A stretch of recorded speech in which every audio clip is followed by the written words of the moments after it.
اقرأ أخيا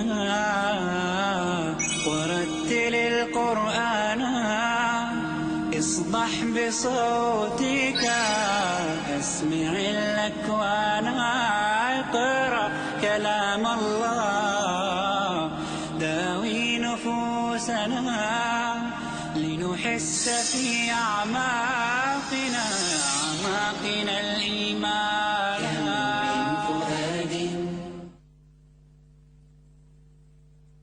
Alhamdulillah, wassalatu wassalamu ala rasulillah. All praise is due to Allah, and may Allah's peace and blessings be on the last messenger of Allah. I would like to share with you, as a beginning, a series on education, on Islamic education and its significance. As in the Muslim world today, there are a number of Muslim schools appearing. In our time, people have come to realize their importance, and so we find, especially in many of the Western countries, US, Canada, UK, South Africa, Australia, etc., an explosion of Muslim schools. And even in Muslim countries, we now find Muslim communities or organizations concerned about Islamic education. In that context, I thought it was good to reflect on the goals of Islamic education and what really constitutes Islamic education. Is an Islamic school merely a building owned by Muslims, run by a Muslim principal, having Muslim teachers and Muslim students? Is that what an Islamic school is? Or are there other issues which go beyond that physical circumstance of Muslim people in a Muslim owned or controlled setting? My contention is that we do have to look at other issues which are of greater relevance, because the idea of education itself needs to be understood from the experience of the West today. If we look at the definition which is commonly used for education in Islam, or education in general, what we find is that education is defined as a society's formal mechanism for the transmission of its culture. It is equivalent to socialization, the process by which persons are acculturated into a human community. So what we're talking about here is not merely the conveyance of information, we could say secular or scientific information. You learn how to speak English, you learn mathematics, you learn the sciences. It is defined as society's way of conveying its culture to the next generation. That's the root. Therefore, it means that the material which is being used can change and can alter the whole face of that Islamic institution. If the material is not itself geared towards conveying the values of Islamic society, then it will not be surprising if the outcome of these quote-unquote Muslim schools is not much different from Muslims attending government schools or non-Muslim schools. So what I'm suggesting is that we have to keep in mind the role of not only the individuals who are involved in this educational process, the staff, teaching, superstructure, and the building, but we have to look at the content itself. In reality, the Muslim approach to knowledge was always a holistic approach, in that there was no separation between what may be called secular knowledge and religious knowledge. That distinction wasn't made, because the basic concept in Islam is that knowledge fundamentally comes from God. So whatever knowledge is acquired in some way should be used in a way which is pleasing to God, so that no separation was made. Sciences were taught along with the religious sciences, the religious fields of knowledge. The two were taught together to create a whole individual whose the importance of their character and moral upbringing and goals in life, goals for the life to come, were balanced with the importance also of this life and knowledge necessary to make this life comfortable, to be able to benefit from the various bounties which Allah has put in this world. So that approach was, as I said, a holistic approach. Both aspects of knowledge were taught together. It is in later times that this has been separated. So we now find in the Muslim world an abundance of what we may call madrasas, schools where people go and just learn religious information. And the regular schools where people go and learn secular or worldly knowledge. So now, when we set up a Muslim school, if we haven't grasped this problem of bifurcation of knowledge, where knowledge is now split into two areas, and we only set up our school teaching the same texts which are used, imported from UK, US, or whatever, or even produced in the country, but from that secular perspective. These are the books that we use. And then we only have Islamic studies as a particular period in a day, or so many periods per week. Then we have continued to promote this almost schizophrenic approach to learning, where there is Islamic studies period, where we learn Islam, and the rest of the studies where we learn the worldly knowledge, which is going to earn us a means of living, etc., etc. We don't want that to develop in the minds of the children. If that is happening, then we have not achieved the basic goals of Islamic education or an Islamic education institution. It is important that each and every subject be presented from an Islamic perspective, where there is one, or within an Islamic context where it can be put. From an Islamic perspective, for example, if we're dealing with sciences, etc., and we're talking about different elements in biology or physics or whatever, the teacher would introduce in his or her class elements which would remind the students that this is all from Allah. This is all a part of Allah's creation, and they would talk about the subject from that type of a perspective. So while talking about how light can be split into different colors through a prism or whatever, that we're talking about Allah created light in such a way, because if He willed, He could have created it in a way where it doesn't split in this way. So all of these laws, etc., these are all the laws which Allah has put into nature. So when we talk about it, we don't talk about it as something which human beings discovered, and we don't speak about the origin from where it came. So by talking about sciences in this way, we keep the student in touch with his or her religious foundation. There is a link there between the two. So the student doesn't feel that sharp transition between science class and Islamic studies class.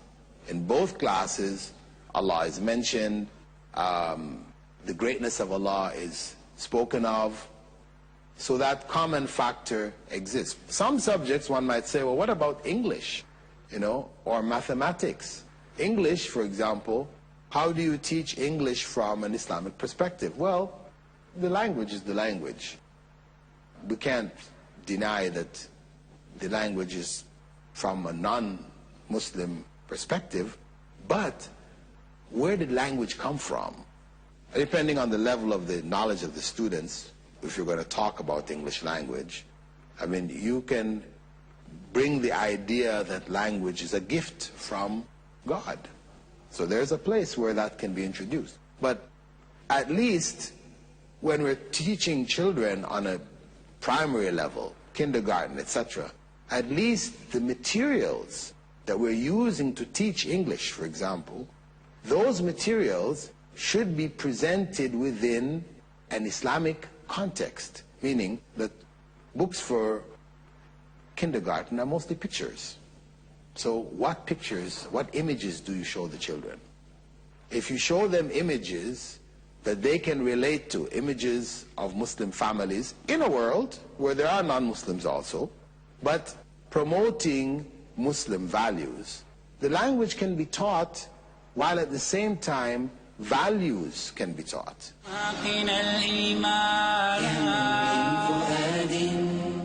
When one looks at children at the age of 4 who are first learning, they're learning English in a pre-kindergarten circumstance. So what kind of images do you show the child? You look into what kind of issues the children at that age have. At that age, children tend to have some kind of difficulty in sharing, for example. Of course, it depends on the families. Families may stress it, and so children are able to share.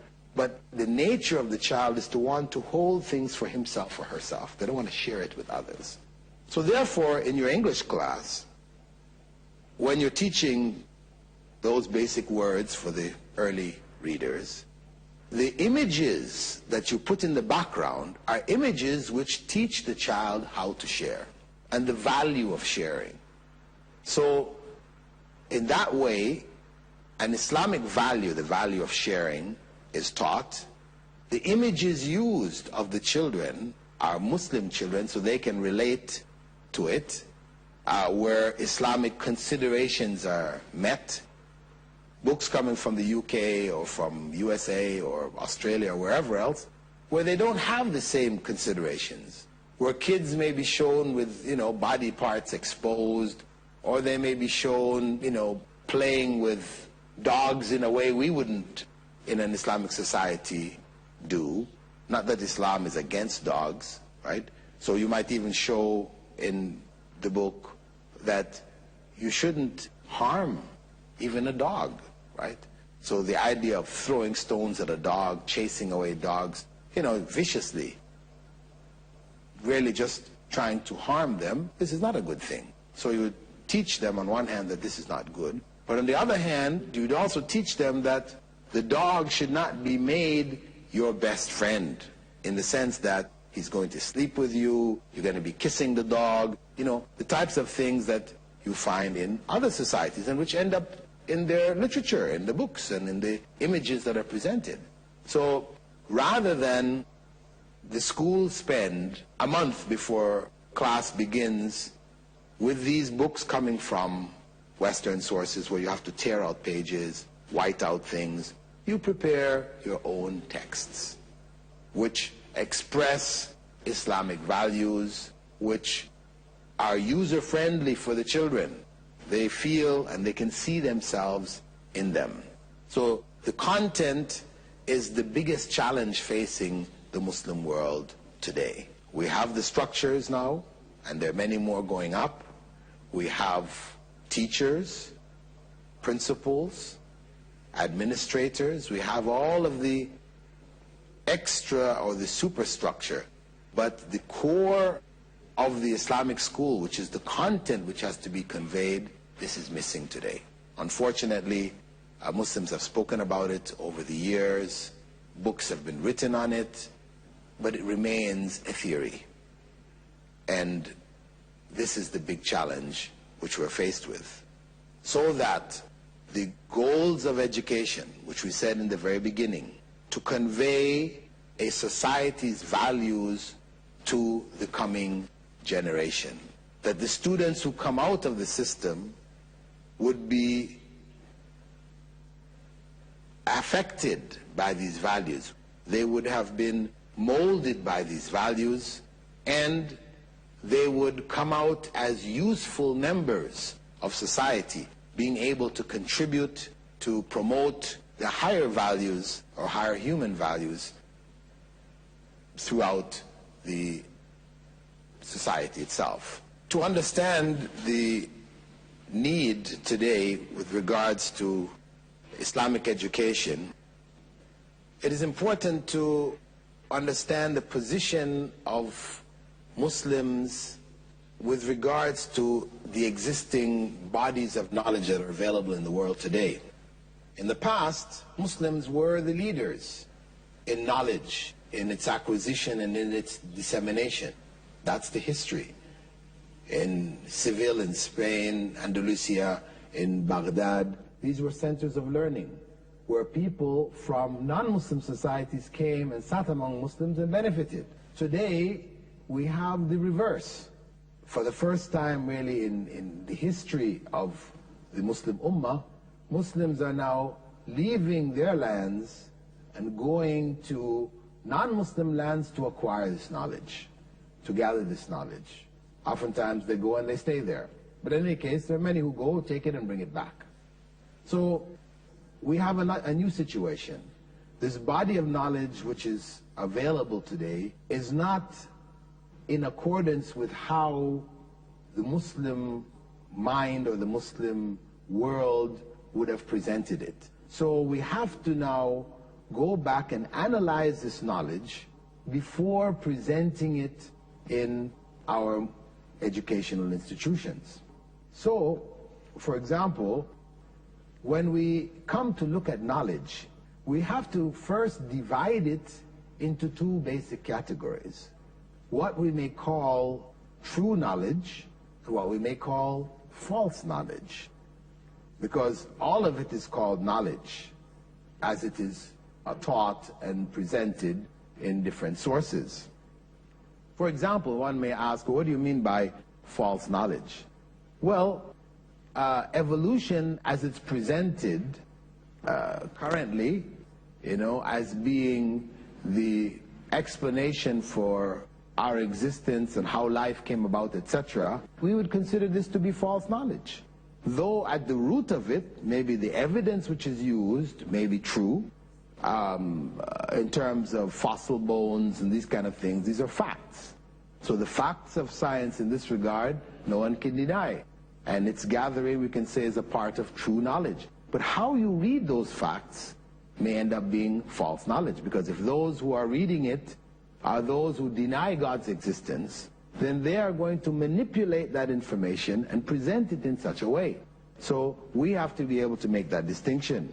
The other idea, for example, where science is actively involved in a cure for death.